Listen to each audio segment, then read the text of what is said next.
You walk into the store for three things and, somehow, grab the shopping cart built for a family preparing for weather events. At first, this feels normal, because carts are normal, and normal is how retail gets away with a lot of weird furniture.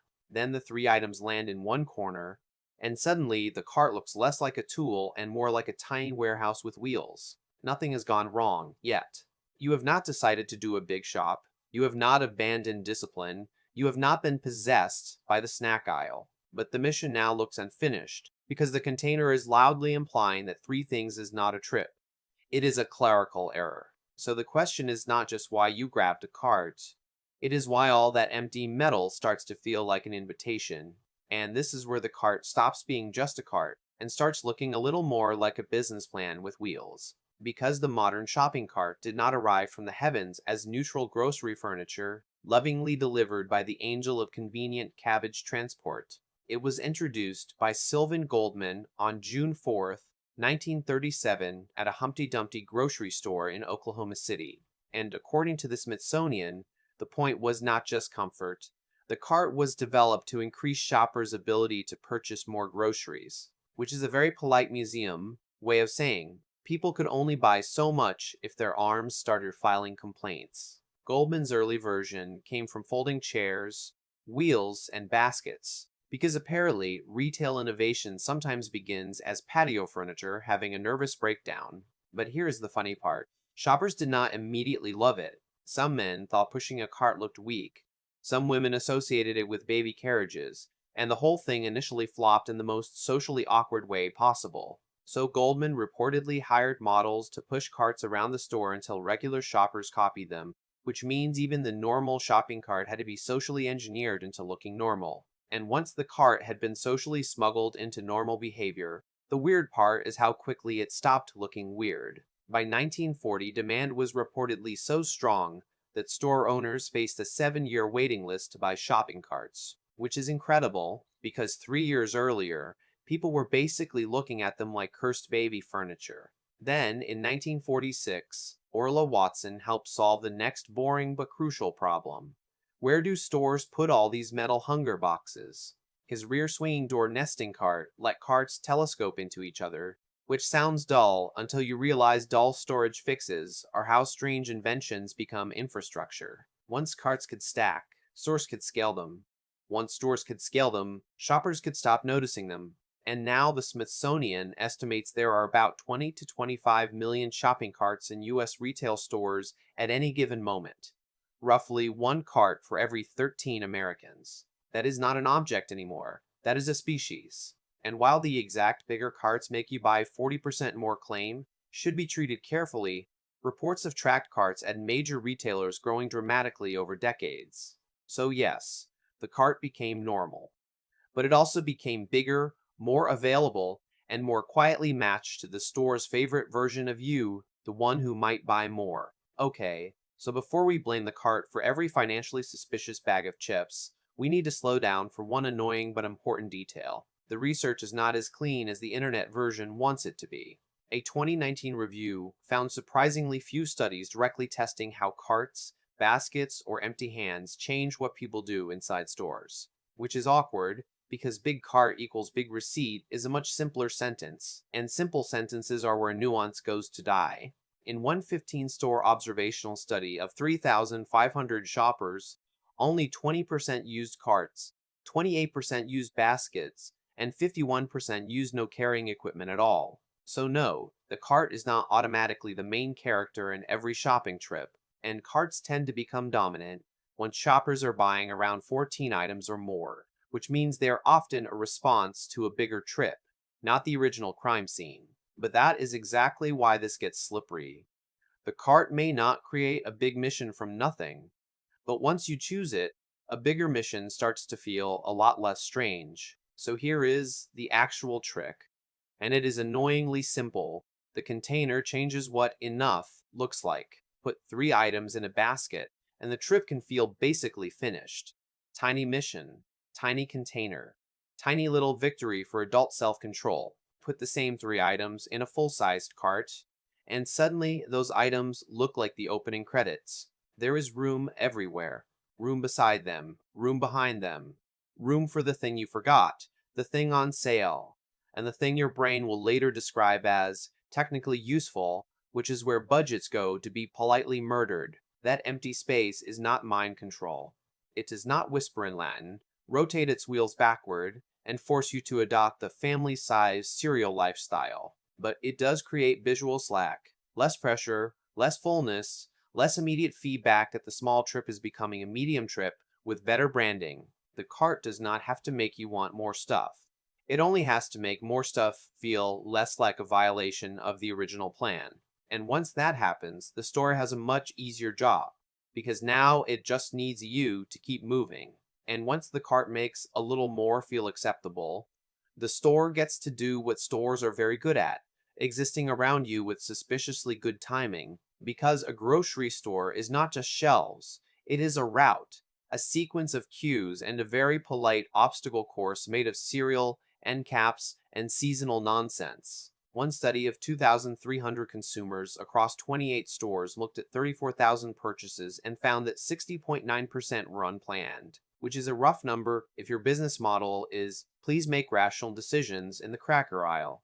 PLPI shopper research also found that huge shares of purchase decisions happen in store, which means the trip is not fully written when you walk in. The store still has editing rights, and this is where distance matters, because shoppers usually cover less than half of a grocery store. So every extra aisle is not just walking.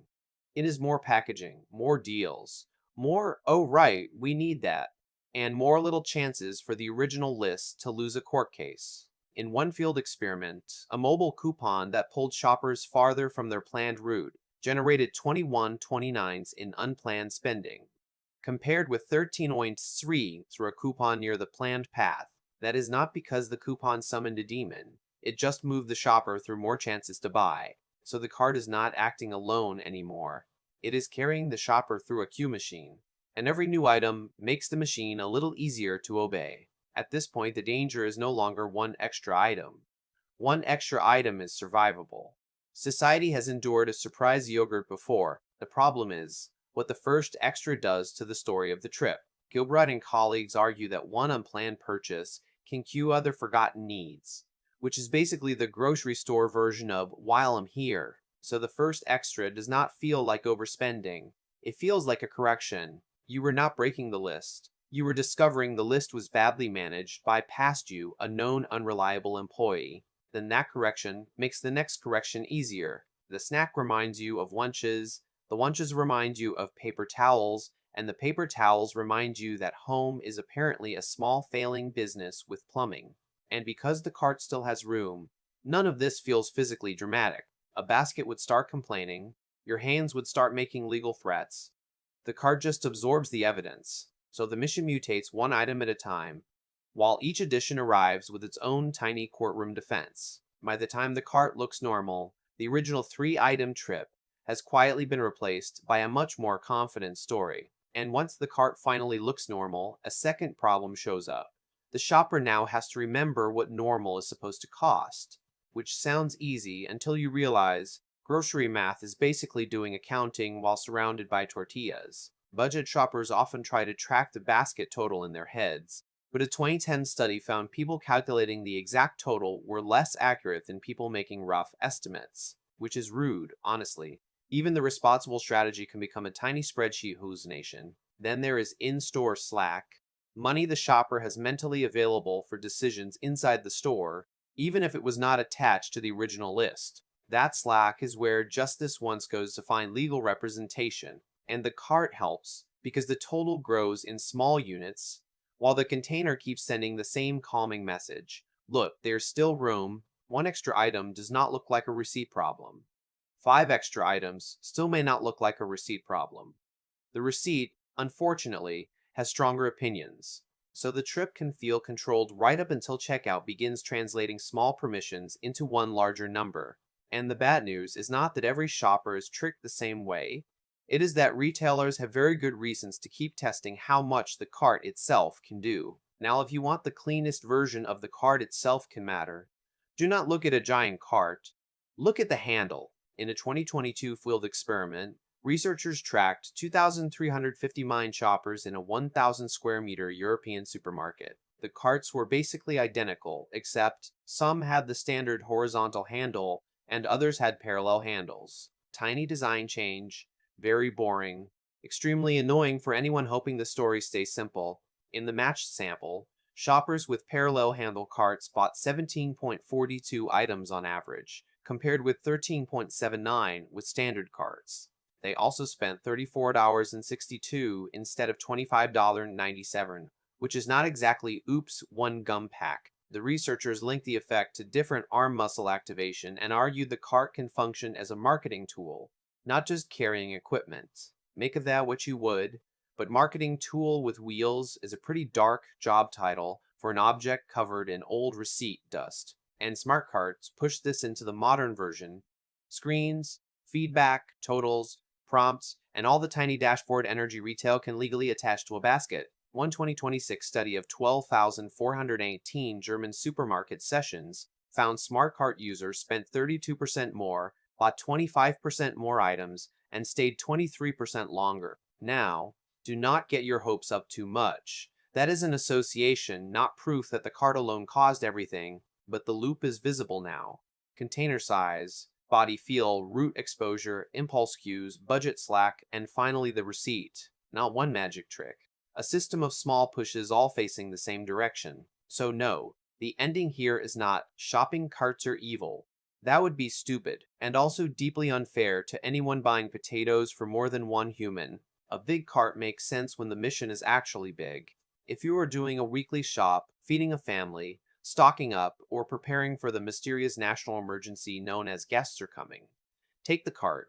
The problem starts when the container gets chosen before the mission is honest.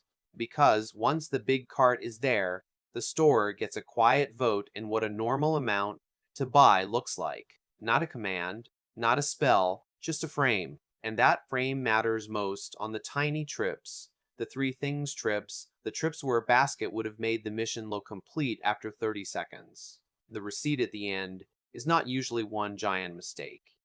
It is a pile of small permissions that finally learned how to add. So the practical rule is boring, which is usually how useful rules survive. Let the mission choose the container, not the other way around. Because, for a small trip, the smallest container that fits does not just carry the list. It protects the list from being rewritten by empty space with wheels.